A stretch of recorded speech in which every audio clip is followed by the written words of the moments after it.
It's about time. Last episode was 2 months ago. How to beat this gosh darn game. Well, in case you guys haven't seen it already, I did make a guide for this mission almost a year ago. And I can assure you the strategy still works despite all the massive updates and changes the game has received. There are a lot of cheesy methods you can use on this mission, and honestly feel free to use them. Because on this mission the odds are stacked against you pretty hard. But with that being said, I'll show you guys the fairest way to beat this mission. Slow down the mission if you have to, and immediately dig a moat here and block off this path.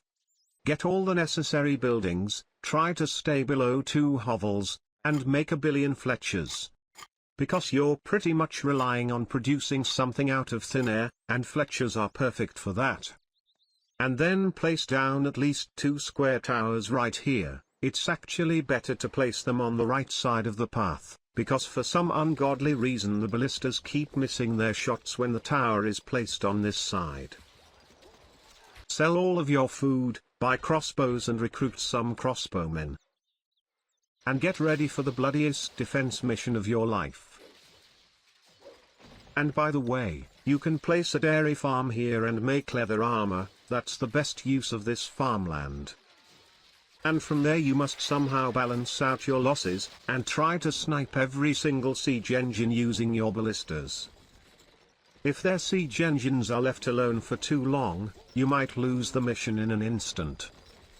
Now this is by no means an easy way to beat this mission, but it's as easy as it gets if you refuse to exploit the game at all. But if you want to give it a try, make sure to place down your towers like this. Otherwise the stupid ballistas will miss their shots sometimes. But now I'm gonna show you the cheesy methods. You can actually dig a moat right here. This will secure quarry and iron area. And it will boost your economy significantly.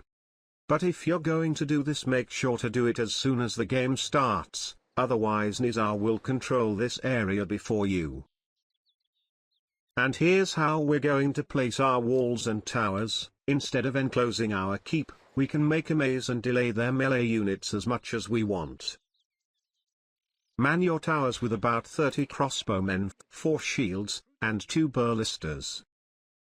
Also, since we're abusing a maze, make sure to make 1 or 2 fire throwers as well. This will make sure no armored unit can pass through our wall.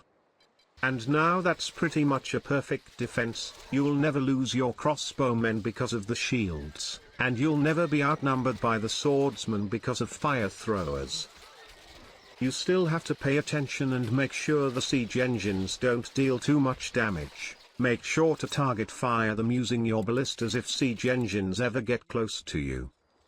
And the economy is pretty much the same as before, with the exception of quarries and iron mines. And behind it you can get religion and fear factor bonuses as well. And now, once you're ready to push out, make a lot of fire ballistas. Bonus points if you have a lot of shields as well.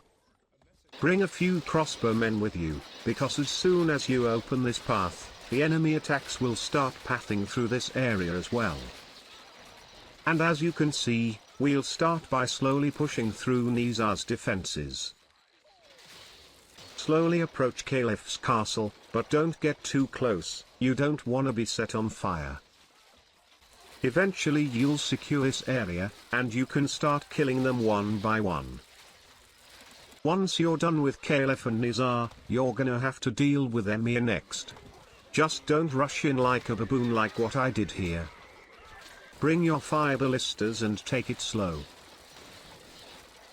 Clear out all the forces, bombard his keep for a while, and then finally finish him off. Now you can either kill Lionheart first, or go straight for Wolf. Honestly, this is the most complicated siege in the entire game, so I would recommend getting a lot of catapults and shields to make it easier. Even my units weren't enough here. So there isn't really an easier way to do it, just make a lot of units and try to run him over. I'll leave the challenge to you guys.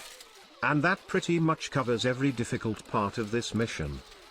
I might explain where the hell I was all this time in a future video. But for now, thank you so much for watching this series, and I hope you learned a few things from it. And I'll see you all in a future video.